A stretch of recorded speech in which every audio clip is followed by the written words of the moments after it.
Mic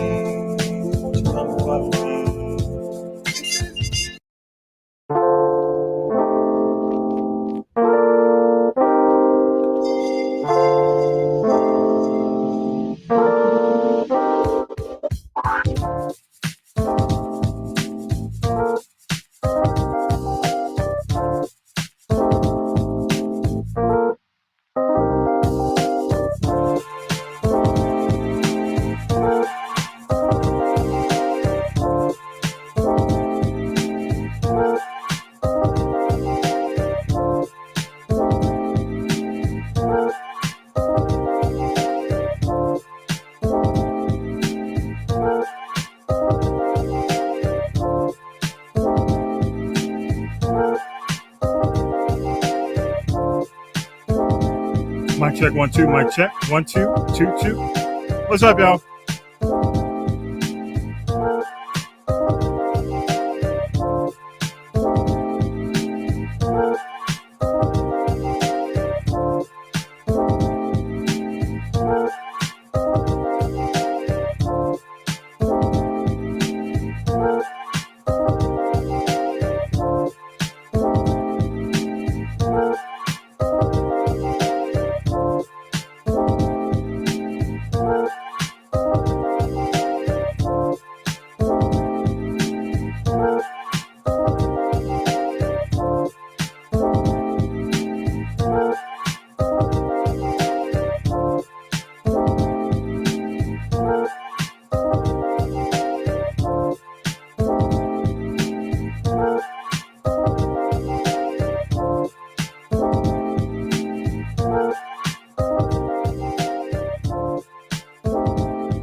Hey, what's up, y'all? This is episode 168 of This is the G Podcast. Yes. I am here, Tommy B. And the cast is around. You'll hear them on this show. Everybody, well, everybody's listening. Everybody's around. So, who would believe that it's 46 degrees today in Georgia and the day before spring, and we're under a freeze warning? Who would believe that? But anyway, it's Women's History Month, and this week we have a very special guest, the Honorable Judge Kelly S. Hill, Superior Court of Cobb. Justice, well, I want to call her Justice, and she says, no, I'm not there yet. But Judge Hill was one of the first Black women elected to Superior Court in Cobb, elected in 2020. She's a graduate. And I want to make sure, Judge Hill, are you there? I am here. How are you, Thomas? I am great. Thank you so much for taking the time. You're a graduate of the University of Pennsylvania, am I correct? That's correct, yes. And unfortunately, Rutgers, which is your law school, didn't make it into the NCAA tourney this year. We didn't. But the great thing is you're in Cobb County and Kennesaw State did. So let's take a moment for your Cobb County people and just say congratulations. Congratulations to the Owls. That's right. Absolutely. And I know you got to be happy about that. They were not expected to win. They were on the verge of winning. It would have been a big upset.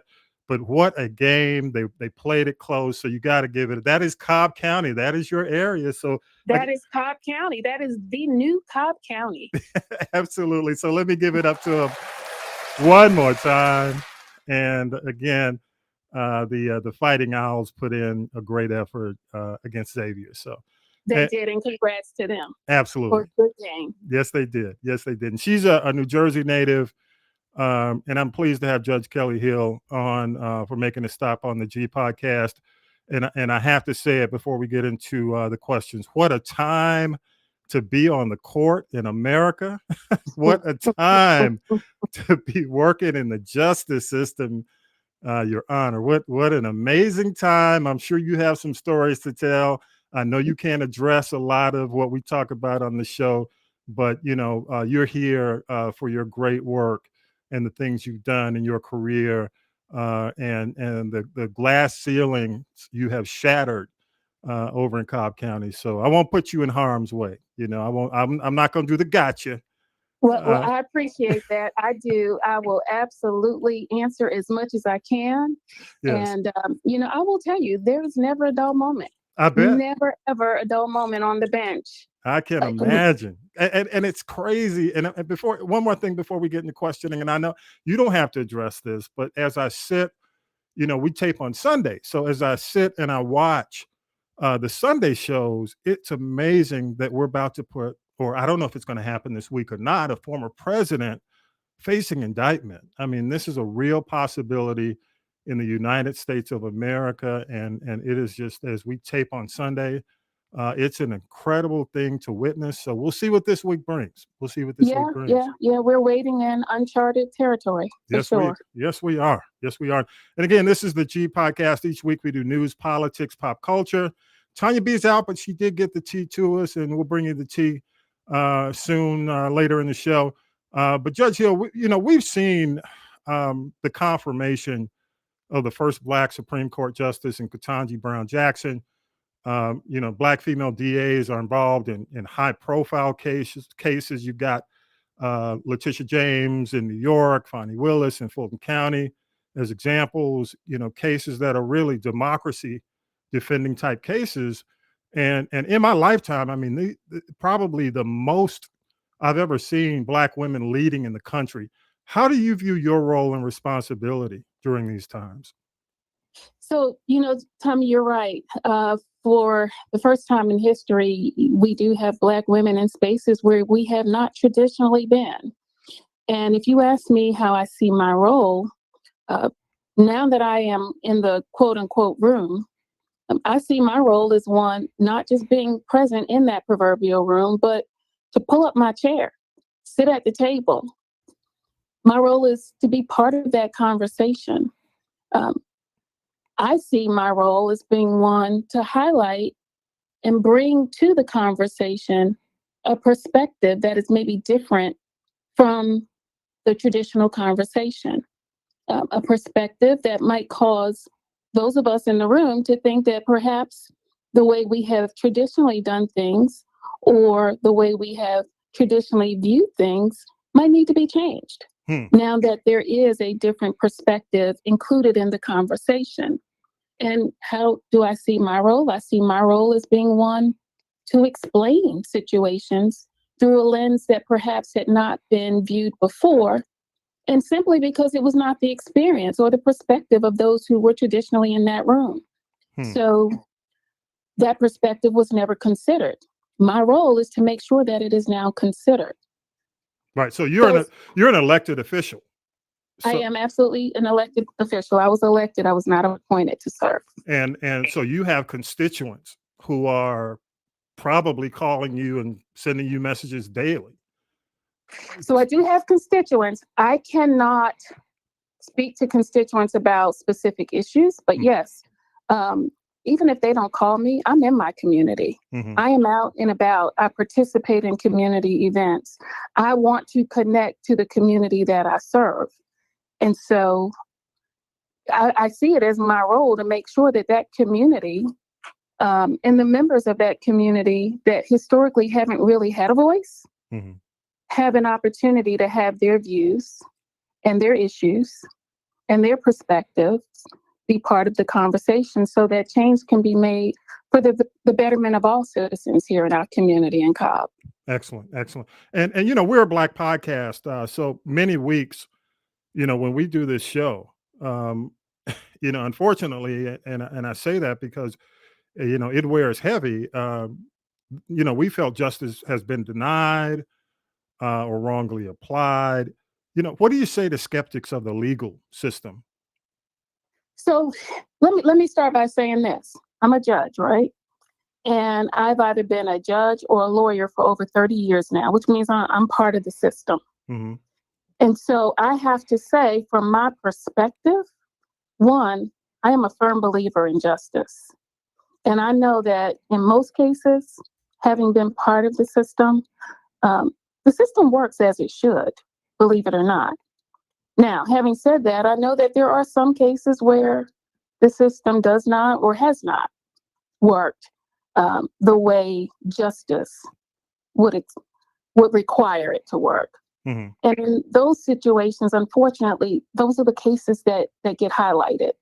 Those are the cases that are in the media. So those are the cases that draw the attention of the public. And that is why I understand that there are skeptics.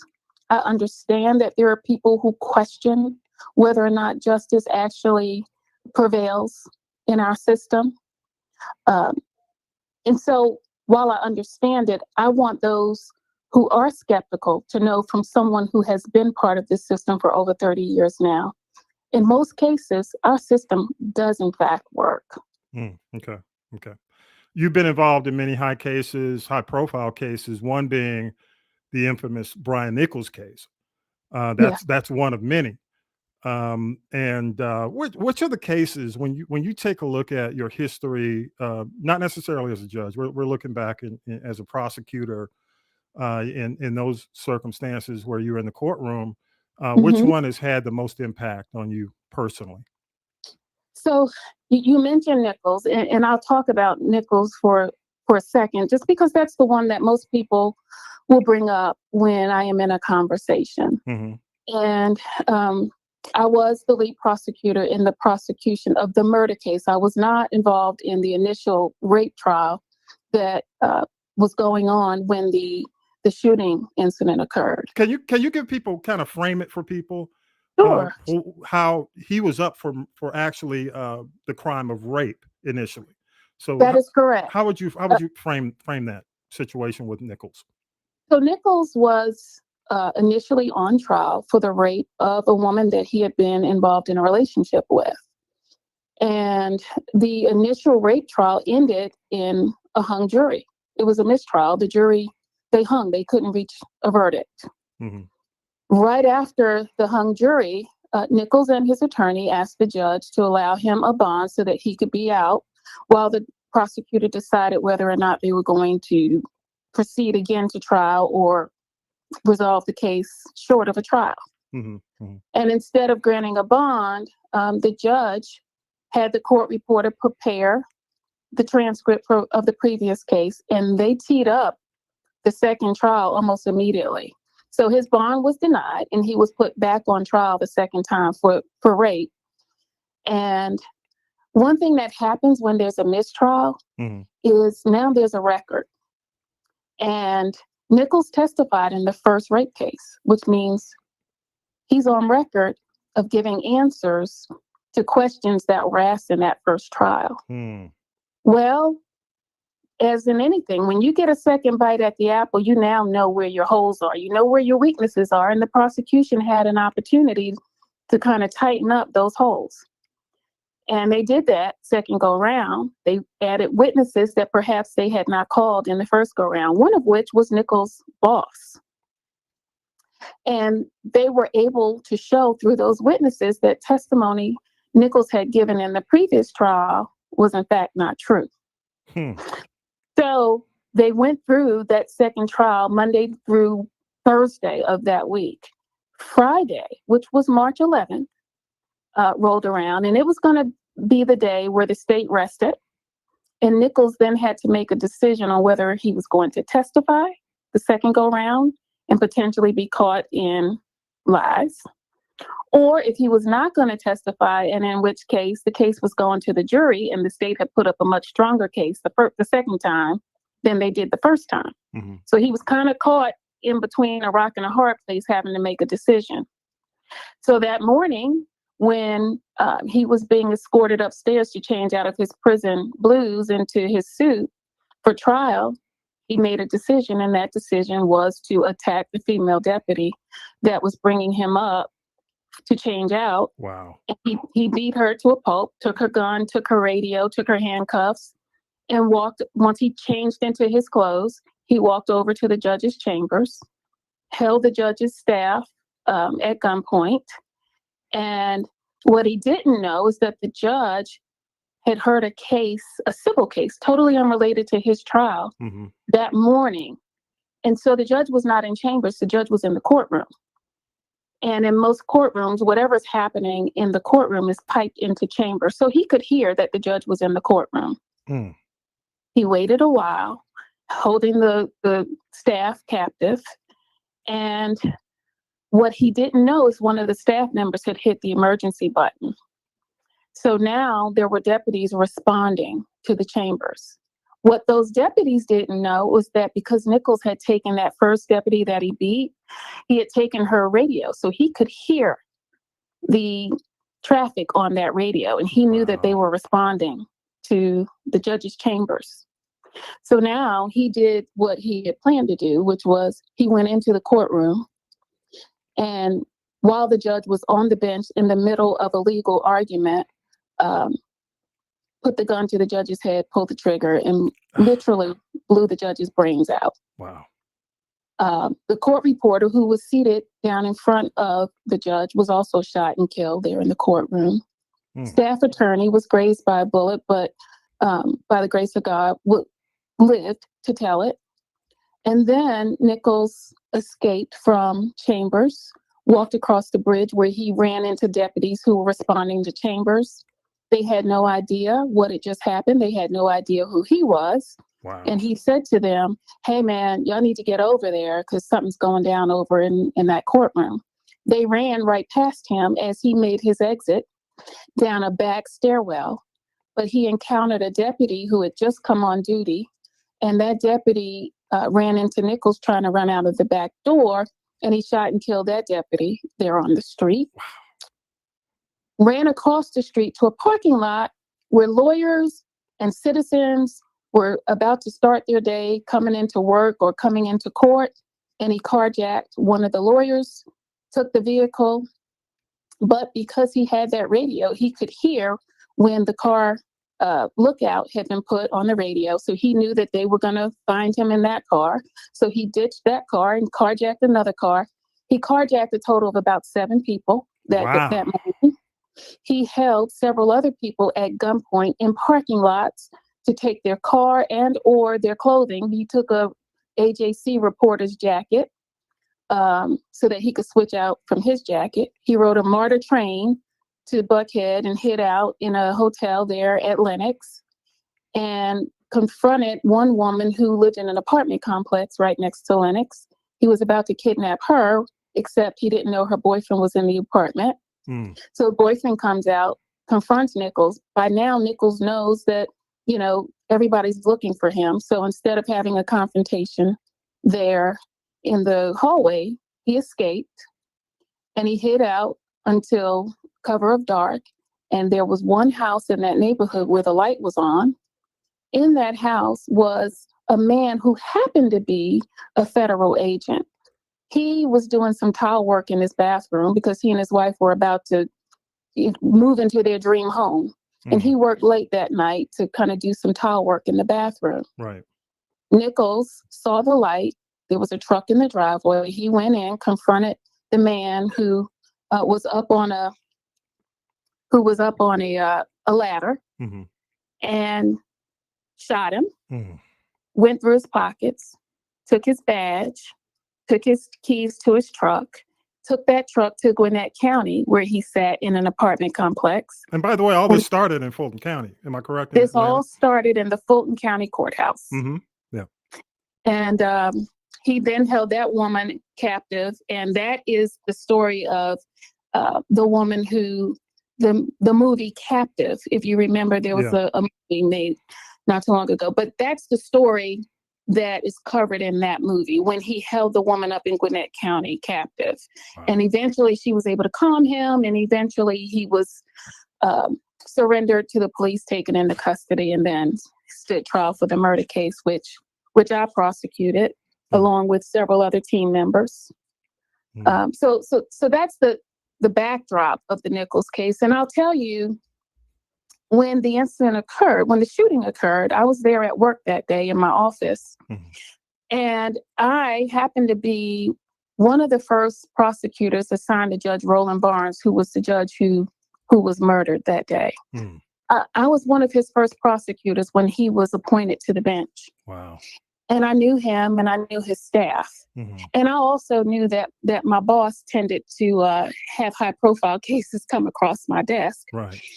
So I asked him not to put me on that case. Wow. Why is that? Well, it was just one of those things that was too close to home for Mm. me. I knew everybody. Yeah. Yeah. Yeah. And I will say that DA Howard did not put me on that case for years.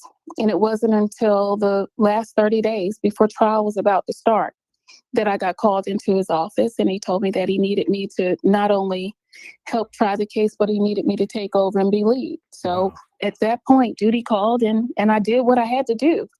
Um, I had to try a case where I knew some of the folks. Happened in a courtroom that I had been assigned to. It happened in a courthouse where I reported to work every day. Mm.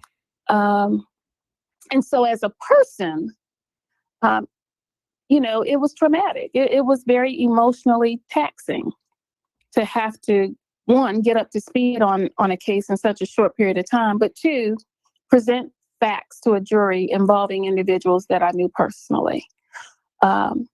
But professionally, it was my job, and I had a job to do, and I did it. Yeah. Yeah. Notwithstanding those personal feelings, but that's the case that most people want to talk about. Yeah. Your And let me question to let me me, ask you, because you've got one more you want to talk yeah, about, but I want to ask you before we move away from that. sure. A lot of precedent. Do you think was set in that case? Yes. Um, And we don't have to go into the because we could do yeah, we could there do was an a entire lot of precedent. podcast. You know We absolutely could. We could have an entire podcast on just this case. yes. But you know what? One Wow. thing, Just it's kind amazing. of like 9/11. Yeah. Remember, Yeah. before 9/11, you could Mhm. go to the airport, you could bring your water bottle. Yes. There were just certain things that changed as a result of 9/11. Mhm. Mhm. And I kind of liken the Nichols case to 9/11. The security in Mhm. courthouses have changed as a result of this case. Wow. So yes, a lot of precedent was set as a result of this, and the security, the sanctity that one used to feel in a courthouse, kind of like you feel or used to feel in church, Mhm. Mhm.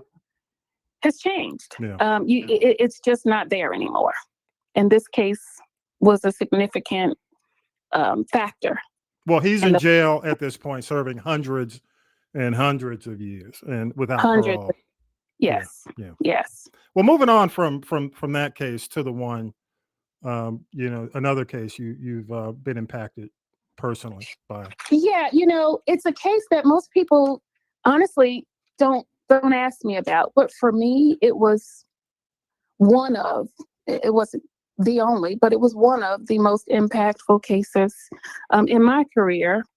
And that was the case of the state of Georgia versus Jamil Al-Amin, also known as H. Rap Brown. Hmm. Um, Again, I was part of a prosecution team, and another instance where my boss kind of put me on at the last minute. But I will tell you, and for those folks who don't know who Jamil Al-Amin is or H. Rap Brown, he's a civil rights activist, Mhm. director of SNCC, former Black Panther. And then, came here to Atlanta and became the imam over in the West End, where he was very highly regarded. Right. Right. And I will tell you, when that file first came across my desk, my initial reaction was, oh no, I'm not doing this. Mhm. I can't do this. And at the time, I was relatively still a young prosecutor, I think maybe practicing about 10 years. And my thought was, I can't prosecute this case, but for people like this, I would not be able to do the job that I do. Right. Wow. And that was not lost on me. Hmm. But I remember I got up to go down to tell my boss I couldn't do it. And, I stopped and I went back to my desk and I sat down and I started looking through the case file. And then I saw who my victims were. Hmm. My victims were two young Black men. My victims had young Black children Hmm. and Black widows and a wife who now had a husband who had to live with a very serious wound because he survived the attack. Wow. So, as I started contemplating that, I went from this case is not about black and white. This is not about civil rights. This is about right and wrong. Yeah. And, I will tell you, this case was impactful to me because it was the first time that I personally had been contacted by members of the community and questioned about my Blackness. Wow. And, how I could prosecute an individual such as A.Trap Brown, also known as Imam Jamil Al-Amin. And, I would show up in court and the new Black Panthers would be there and they would question me. And so it was impactful to me because I understood. Yeah. And I still understand how it can be viewed by individuals on the outside looking in. But after being introspective and after talking to those who survived this attack, who had no idea who this man was when they first approached him, it was not about a governmental conspiracy. It was about two men trying to do their job. One lost their life in the process, and the other one almost lost his life in the process. That's what this case was about. And so for me, it was impactful because I had to do some real soul searching. And I really had to say, this is not about all the good things he did. And I will tell you, I got to know his brother, the late Ed Brown, throughout the course of handling this case, because Ed would contact me. Ed sent me books, and I educated myself in the process. But I will tell you what I told Ed. This is not personal. This is absolutely not personal. If Martin Luther King had done what A.Trap Brown was accused of doing, Jamil Al-Amin was accused of doing, I would have prosecuted him as well, because that was my job. It's a case of humanity, ultimately. It's a case of humanity. Exactly. It's a case of a life that was unjustly taken. Wow. Wow. And my job was to put the facts up to the jury and let them do what they do. Yeah. And that's what I did. And so for me, it was about right and wrong. And when I go to bed at night, I always want to be on the side of doing what I think is right. Yes. Yes. Yeah. There's a lot of tragedy happening in our communities. And, what do you say to communities? I know you go out, you probably speak, you're asked to go, you're in the community, you attend, of course, your own organization events, other people's events. What do you say to communities to give hope and ensure them that they can actually have impact on the scales of justice? What do you say to them? So what I say to the community is get involved, be involved. And, we see, and throughout the course of history, we have been known as a people who protest. And protesting is fine. Protesting has its place.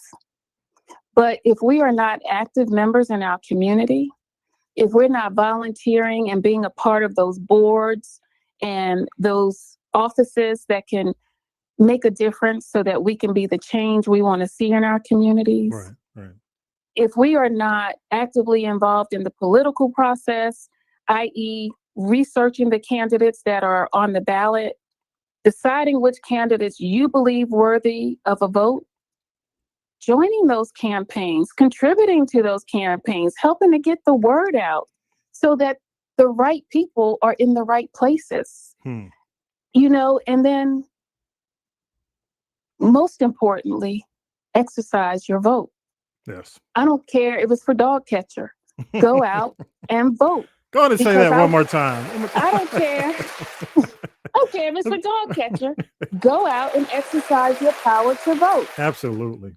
And let me tell you why I say that, Tommy. Because now that I've run a campaign, I know what communities candidates pay attention to and what communities get ignored. Yeah. The communities that get ignored are those communities where the candidates know that nobody's going to come out and vote. Amen And to that. only going to pay attention Yes. to those communities that will vote them out of office. Yep. So vote. That's what I would tell folks. It amazes Please. me we don't get that. You know what I mean? Exactly. It You know, and we amazes can me. protest. There's nothing wrong with yeah, protesting. yeah. But protesting without the power of your vote is just noise. Yes. That's all it is. So true. Again, I just want to say thank you. Honorable Judge Kelly S. Hill, give it up, for stopping by. Thanks for taking a moment. Any shout outs? You know what? No, You know, I just not- want to shout out. I know that's a to- very the legal term, but That's why I just want to shout out to everybody. I want to thank you. Thank you for inviting me to be a part of your podcast. I want to shout out to those who are listening. I want to shout out to those who are exercising their votes. And I especially want to shout out to Cobb County, because Amen. it is my honor and my pleasure to serve the citizens of Cobb County in this capacity on a daily basis and continue to reach out to the community and be a part of the change that is happening here in our county. So thank you. Thank you. It has been an absolute pleasure. And I look forward to more impactful and insightful conversations. Yeah, thank you so much. And again, I have to give it up to you. And again, I grew up in Atlanta, so I've gone away and come back a couple of times, but observing, I would have never thought back in the day that Cobb County of all counties, but it's amazing to me. Growing up in the city of Atlanta and looking outward to see a lot of the change that's occurred in a Cobb County or in a Gwinnett. So.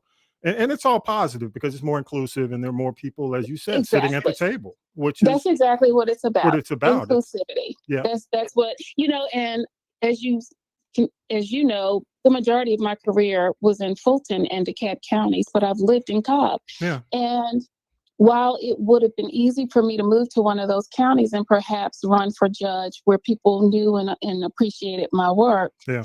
I felt like Cobb County needed representation. Yeah. And it was just a matter of waiting until they were ready. It is definitely not the low-hanging fruit. That's all it is not. But you know what? I'm not afraid. You are not afraid of uncharted territory. Well, good for you and congrats. And they've got a good judge in place, Judge Kelly S. Hill, Honorable Judge Kelly S. Hill, Cobb County Supreme Court. Thank you so much. I called you Justice. You're on the way. And you just put me on the Supreme Court, although I'm on the Superior Court. Thank you so much, Judge Hill. Thank you so much, and hopefully we can have you back. When things settle down a bit, because this is going to be a roller coaster of a week. Yeah. And these next few months, we'll wait until everything settles down a bit and have you back. Okay. It will be my pleasure. We'll just buckle our seatbelt and see what happens moving forward. Amen to that. Thank you so much, and take care. I appreciate you taking the time. Okay. Thank you. Absolutely. You have a wonderful evening. All right. You too. Bye. Thank you so much, Judge Kelly S. Hill, Cobb County, and definitely we'll have her back soon.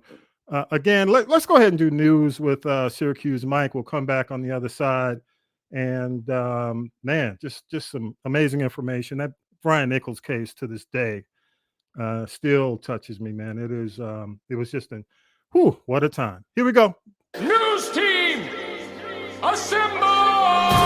It's time for the Week in News with Syracuse Mike. AURN's Ebony McMorris says President Biden is working to calm fears over growing concerns about the banking industry. Americans can rest assured that our banking system is safe. Your deposits are safe.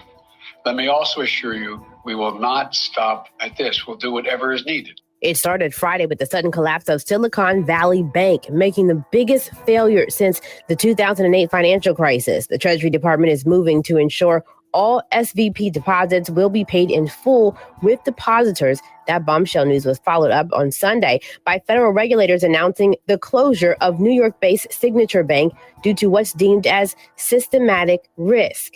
For AURN News, I'm Ebony McMorris. The president has also approved the Willow Oil project in Alaska against the objections of environmentalists. The move clears the way for one of the largest new oil and gas developments in 20 years on federal land in Alaska. Mitch McConnell was discharged from the hospital Monday and is recovering from his concussion, according to a spokesperson. Communications Director David Popp said in a statement that the Senate Minority Leader's medical team discovered he suffered a minor rib fracture after his fall at a D.C. hotel last week. He added that McConnell's concussion recovery was proceeding well. A judge has sentenced former Clayton County Sheriff Victor Hill to 18 months in federal prison. Hill served as sheriff in Clayton County outside of Atlanta for nearly 15 years before he was indicted in 2021. A jury later found him guilty of using unreasonable force and violating inmates' constitutional rights by strapping them down and leaving them in restraint chairs for hours in some cases. He is also barred from working or consulting in law enforcement. Tuesday, San Francisco's Board of Supervisors, which is similar to a city council, voted unanimously to accept a draft plan from the city's African American Reparations Advisory Committee. The proposal would include a one-time $5 million payment to Black residents who are at least 18 and have identified as Black or African American on public documents for at least 10 years. Residents must also meet other requirements. Being a descendant of someone enslaved before 1865 is just one of the possible requirements. R&B, jazz, and adult contemporary singer Bobby Caldwell has died. He's best known for the 1978 hit, What You Won't Do for Love. The 71-year-old singer had been in poor health for several years. Former UGA football star Jalen Carter has pleaded no contest to the charges against him in connection to the January crash that killed a teammate and a school staffer. Carter has agreed to 12 months of probation, a $1,000 fine, and 80 hours of community service. Carter's attorney says the deal also means no other charges can be brought against him in this specific case. Carter is still expected to be a top pick in the upcoming NFL draft. The International Criminal Court in The Hague has issued an arrest warrant for Vladimir Putin for overseeing the abduction of Ukrainian children, further isolating the country and sending Russia on the path to become a pariah state. Now, this doesn't mean that he'll be arrested anytime soon, if at all. Russia does not recognize the court and does not extradite its citizens. The Kremlin labeled the ICC's actions as outrageous and unacceptable. Ohio Governor Mike DeWine and his wife were in East Palestine Friday. The community still reeling from the train derailment earlier this year. DeWine said the soil removal in the area is moving quicker than before, but it's never fast enough. He also said Norfolk Southern will be held responsible. That possibly includes for land value losses. We expect Norfolk Southern to be accountable for that and to fill that, whatever that gap is, so that the school can continue on and does not suffer because of this train wreck. DeWine said he plans to return to East Palestine next Wednesday to announce a permanent medical facility in the community after residents expressed long-term health concerns.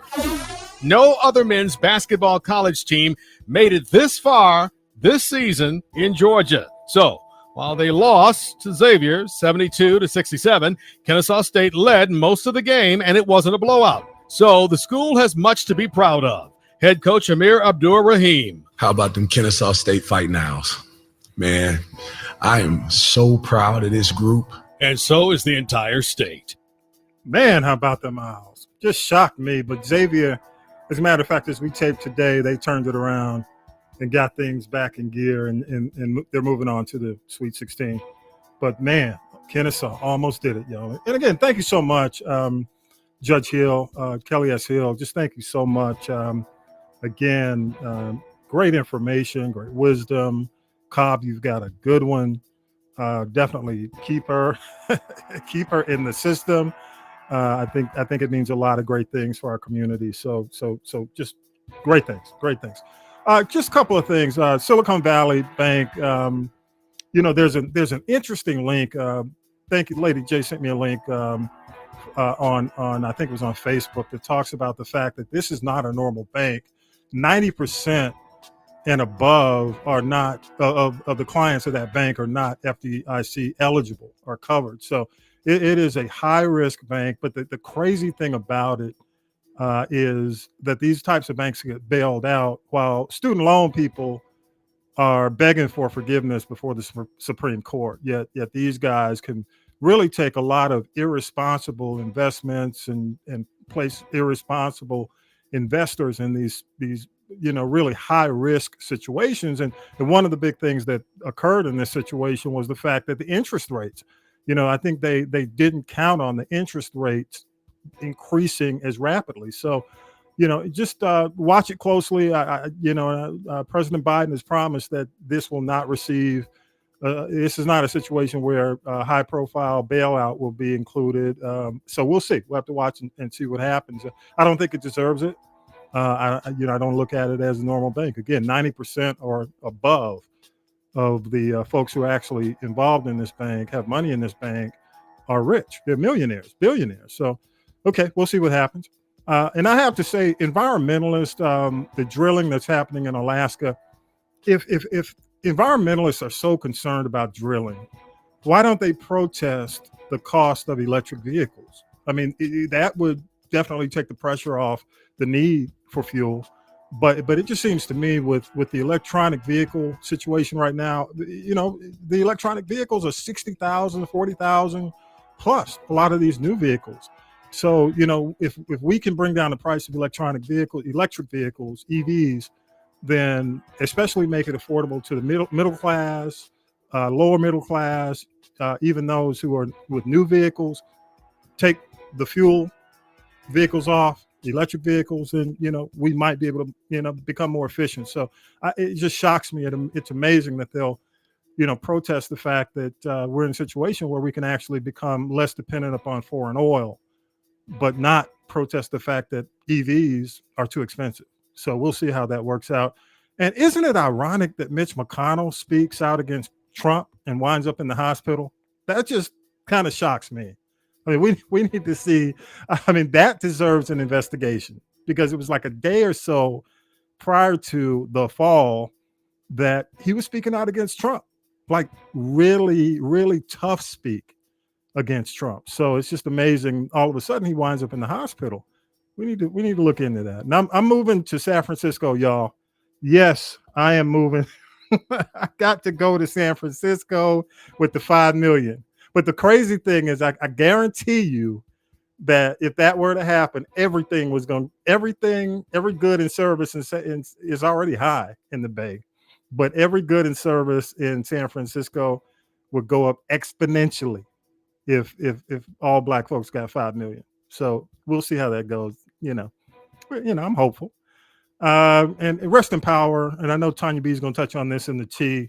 Bobby Caldwell. Again, I'm one of those who grew up in the 80s and never knew he was white until, see him on like the Midnight Special or Video Soul. So rest in power.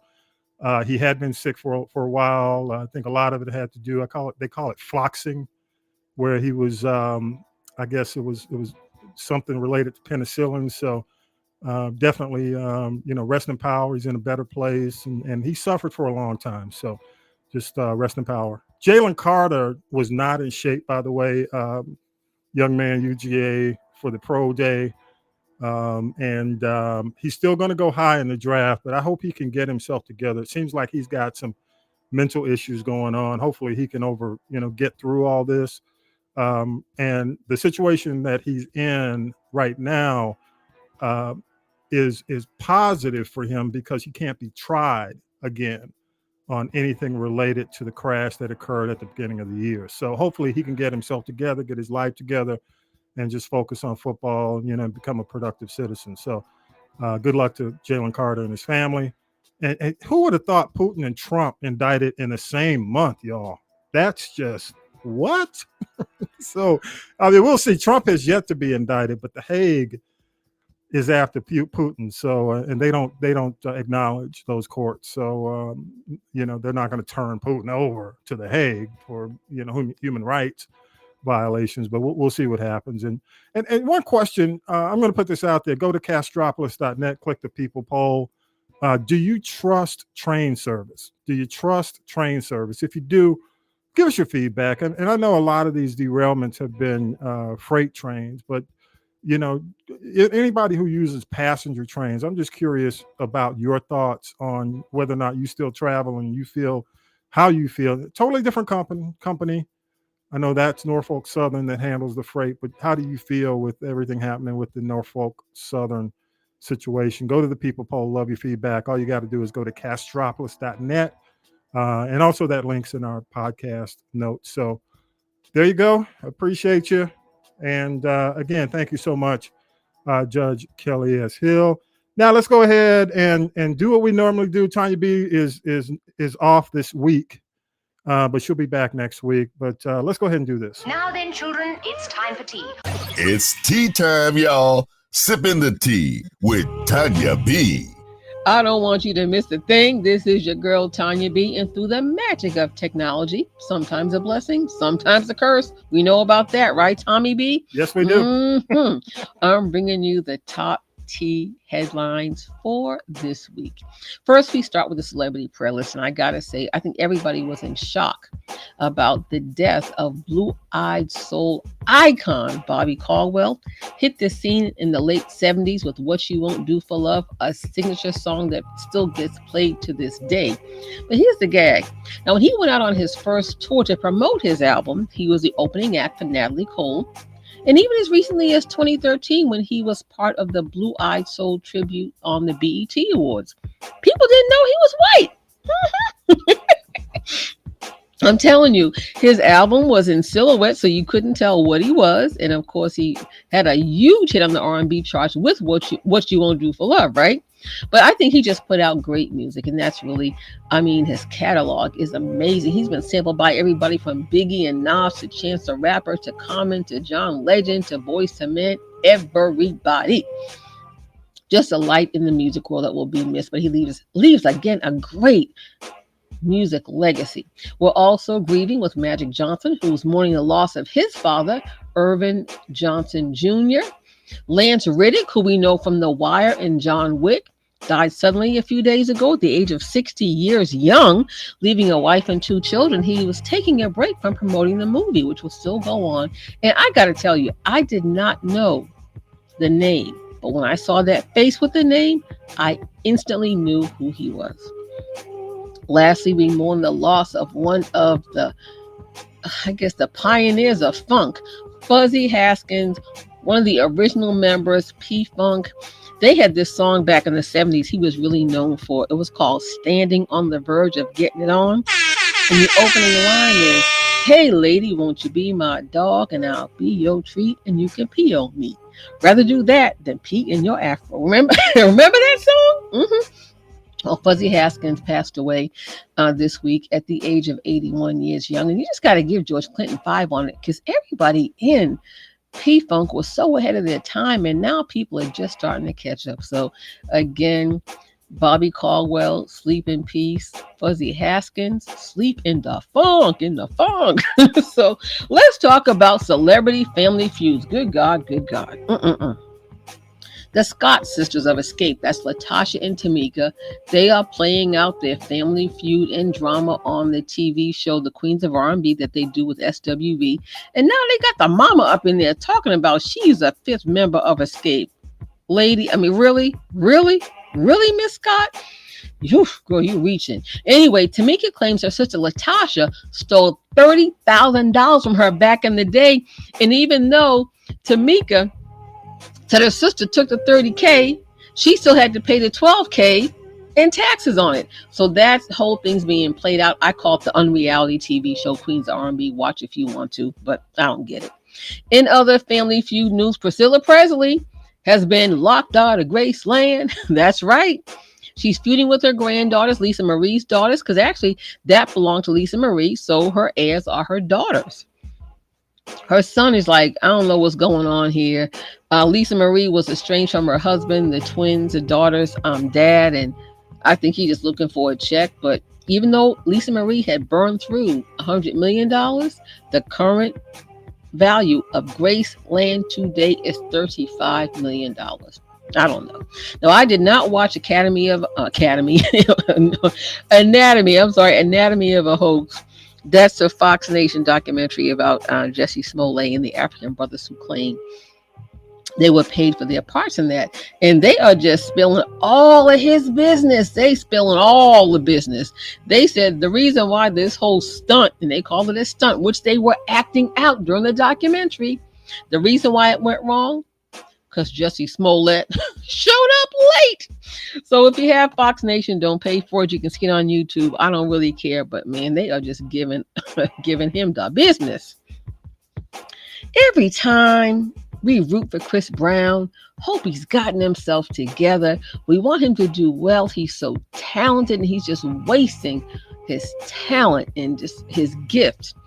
Well, what I call the most recent installment of the Chris Brown Chronicles goes like this. Unfortunately, and allegedly, there's a young woman named Amika, and she met Chris Brown. The two were kicking it, and they allegedly went on a romantic island vacation, and things went really bad. She's been releasing screenshots of her text exchange with Chris Brown and doing interviews. And right now she is accusing him of beating her so bad that she suffered broken ribs. What I want to know is, if he broke her ribs, how did she get to the hospital to get medical treatment to get home? You know what? It's just a mess, You want to know what else is a mess, Tommy B? Deborah Lee, I expected more from you. Now she's basically in this book she's got out. I guess she wants to sell books. She was nothing but a high, not even high. Honey, she was in there in the boardroom at BET, dipping it low and spreading it wide, just being a corporate. Well, anyway, I'm just saying. Now that's a bit far to go to try to, sell books. But yeah, she dropped this bomb that she and BET founder Bob Johnson had a long-standing affair while they were both married to other people. Inquiring minds want to know, was this the reason why Bob Johnson's wife Sheila divorced him and got all the bag? She got the bag. Now, I heard Bob Johnson was not happy when his ex-wife Sheila wrote the book, and I guess she spilled some of his tea. I wonder if Deborah Lee alerted Bob Johnson that she was going to put the business out there in them streets. But like I said, Sheila Johnson's winning, and here is why. After she divorced Bob Johnson, that made her the first Black female billionaire. Do you know she's proud owner of a professional hockey team, an NBA team, and a WNBA team? Okay. Again, I say winning. Deborah Lee, I expect more from you out there, Tootsie rolling, to try to sell books, and I just say, girl, bye. Oh, but wait, in this book, she's also spilling tea on Oprah and Aretha Franklin. Honey, really gonna come back and get you, Deborah Lee. That's just something you just don't do. I hope you learned your lesson, sister. I wouldn't buy that book if it was in the Dollar Tree. I'm just saying. Well, Kenan Thompson's still doing well as the longest running cast member of SNL. And he's gotten back together with his partner from the Nickelodeon days, All That, Kenan and Kel. Had the movie Good Burger 25 years ago, but they're working on Good Burger 2. And I'm wondering what this is really going to be in terms of a sequel, because they're back working a Good Burger 25 years later after having some bad business. Entrepreneurship issues go wrong. It's an issue. But anyway, the movie starts filming in May. Will be released at the end of the year. Also, the sidebar, gotta say, Denzel Washington has signed on to the sequel of The Gladiator. His role is being kept a secret, and it doesn't matter. People are just going to go and see the movie. Well, new mom Keke Palmer, she's back to work. You know what? She and her fiance, her baby daddy, Mr. Jackson, they have an agreement, I guess, and he's going to stay at home and raise the baby Leo, I guess, to be a house husband, because after all, she is the breadwinner. But she has just signed a deal to star in and produce a movie with Kevin Hart called The Backup. Now, The Backup is about, a player who decides he wants to settle down, but he wants to go and do this with his childhood friend, I guess, who's Keke Palmer. But when he finds out that she's engaged to somebody else, he tried to break up the thing. Speaking of breaking up the thing, anybody care? Not me. But the people at Dancing with the Stars are like, tootsie goodbye, because Tyra Banks is leaving the show. She claims she wants to focus on her ice cream company, and that remains to be seen. All right, look, that's all I got. If you want any more, listen to the Bird Wire right here on the Constropolis Podcast Network, Friday and Saturday, 8 and 10 p.m. Eastern Time, with the replays every Saturday at noon Eastern. That's all I got. It's your girl, Tanya B. Holla. Good Lord. The views and opinions expressed are those of Tanya B. Thank you, Tanya B. Appreciate the tea. Wow. Just wow. That's all I got to say. Man. That's all I got to say, Tanya. I'm not going to say anything else. I'm not going to incriminate my... Not the Dollar Tree. Appreciate you, Tanya B. Thank you so much. Appreciate you for getting that tea in. And yeah, before we wrap up the show, I got to do this. What you watching this week, Tommy B?